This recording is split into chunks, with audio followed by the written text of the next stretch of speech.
Sebuah kutukan membayangi di balik sosok Pak Hasan yang dihormati di desa. Ternyata ada rahasia kelam yang mengancam nyawa para ibu.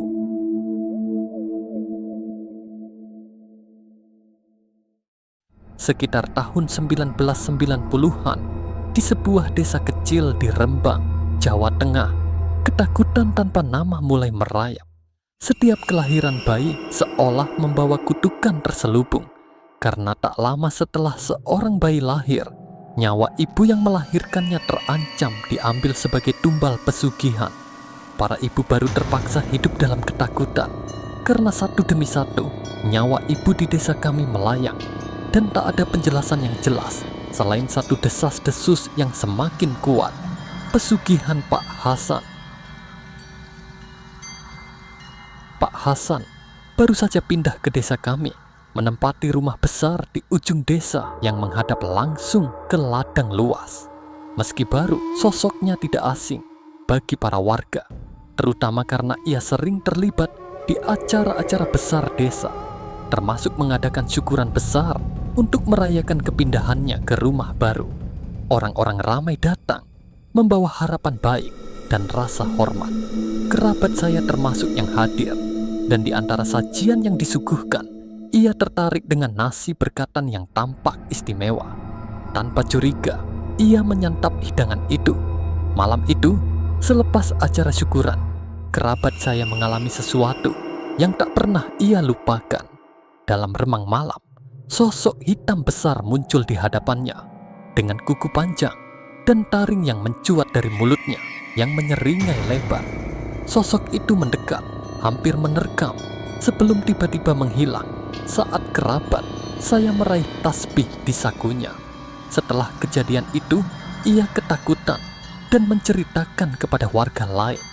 Baru saat itu, ia sadar bahwa tak seorang pun warga desa yang memakan hidangan dari Pak Hasan.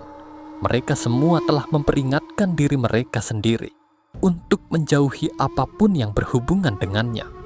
Desas-desus mulai menyebar bahwa Pak Hasan masih melakukan pesugihan, dan sejak kepindahannya ke desa, kutukan itu mulai nyata. Ketika pertama kali tiba di desa, Pak Hasan hanyalah seorang petani dan pedagang biasa dengan kehidupan yang sederhana.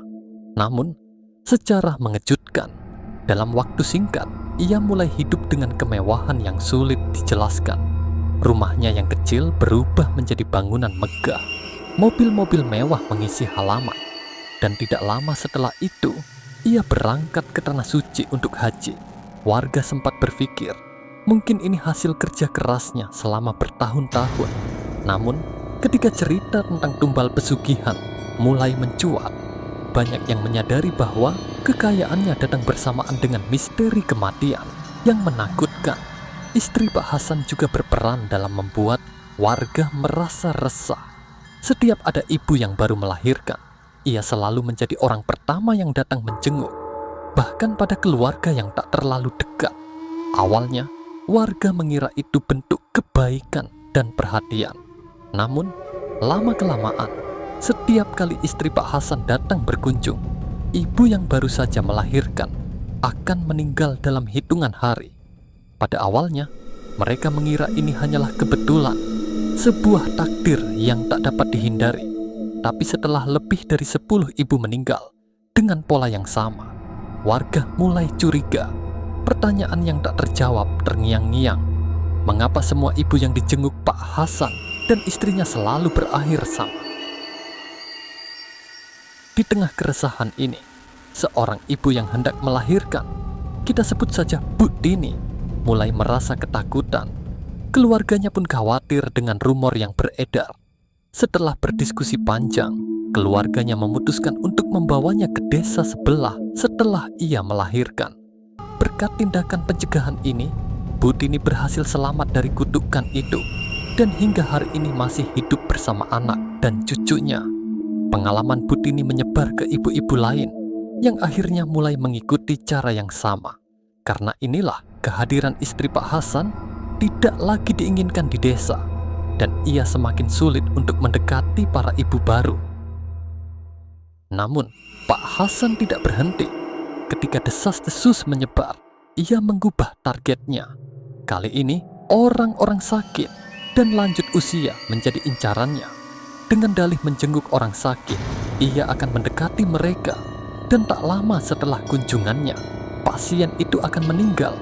Hingga suatu hari, salah satu tokoh agama di desa kami melihat sesuatu yang mengerikan saat Pak Hasan berkunjung ke rumah kerabat yang sakit. Di atas belandar rumah, ia melihat sosok gerandong hitam besar dengan lidah menjulur panjang. Tokoh agama itu segera membaca doa-doa, dan sosok gerandong itu terpental keluar, diikuti Pak Hasan yang langsung pamit dengan wajah ketakutan. Selama bertahun-tahun, Pak Hasan terus mencari cara baru. Ada kabar bahwa ia sengaja meninggalkan lembaran uang di jalanan, berharap siapapun yang mengambilnya akan menjadi mangsa gerandong peliharaannya. Banyak warga mulai curiga dan menolak apapun pemberian dari Pak Hasan. Namun, cara yang paling mencurigakan adalah pendekatannya pada orang-orang baru yang tidak mengetahui kisahnya. Ia sering mencoba berteman dengan orang luar desa, dan di antara mereka, beberapa tidak pernah terlihat lagi setelah bertemu Pak Hasan. Semakin banyak kisah mengerikan tentang Pak Hasan, termasuk dari seorang warga desa lain yang dulunya adalah teman dekatnya, Mbah Joyo. Dalam kondisi linglung, Mbah Joyo bercerita bahwa Pak Hasan pernah membawanya ke Gunung Keramat untuk melakukan ritual pesugihan. Saat itu, mereka dijanjikan kekayaan melimpah, tetapi Mbah Joyo harus menyerahkan tumbal nyawa manusia, bahkan bisa dari anak cucunya sendiri. Mbah Joyo yang sempat tergoda langsung mundur ketika mendengar permintaan itu. Namun sejak saat itu, ia tak pernah sama lagi, sering mengigau dan menceritakan hal-hal yang membuat bulu kuduk warga berdiri. Namun, yang paling tragis adalah kisah Fajar, pemuda yang bekerja di toko Pak Hasan. Fajar pernah menceritakan pada keluarganya bahwa ia sempat mencium bau anyir darah dari kamar Pak Hasan, dan di sana ia melihat gerandong besar yang memandangnya dengan penuh kebencian. Setelah kejadian itu, Pak Hasan berubah sikap dari yang ramah menjadi sangat dingin terhadap Fajar. Suatu hari, Pak Hasan memintanya pergi ke pasar, dan dalam perjalanan, Fajar tewas mengenaskan dalam kecelakaan yang dianggap warga sebagai tumbal lain pesugihan Pak Hasan.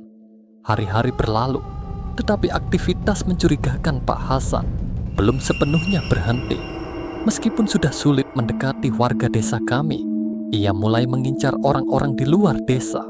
Sebagian warga percaya bahwa ia menaruh lembaran uang di jalan atau memberikan barang secara cuma-cuma, berharap orang yang mengambilnya menjadi mangsa. Berkat kewaspadaan warga desa, tak satu pun yang menerima pemberiannya lagi, dan kehidupan di desa kami perlahan mulai tenang. Meskipun kisah-kisah mengerikan Pak Hasan masih menjadi bayang-bayang, kini desa kami menjalani hari-hari dengan waspada. Meski rasa takut tak pernah benar-benar hilang, sosok Pak Hasan dan kengerian pesugihan masih menghantui, seakan mengingatkan bahwa di balik sosok yang tampak terhormat bisa bersembunyi rahasia kelam yang tak pernah kita duga.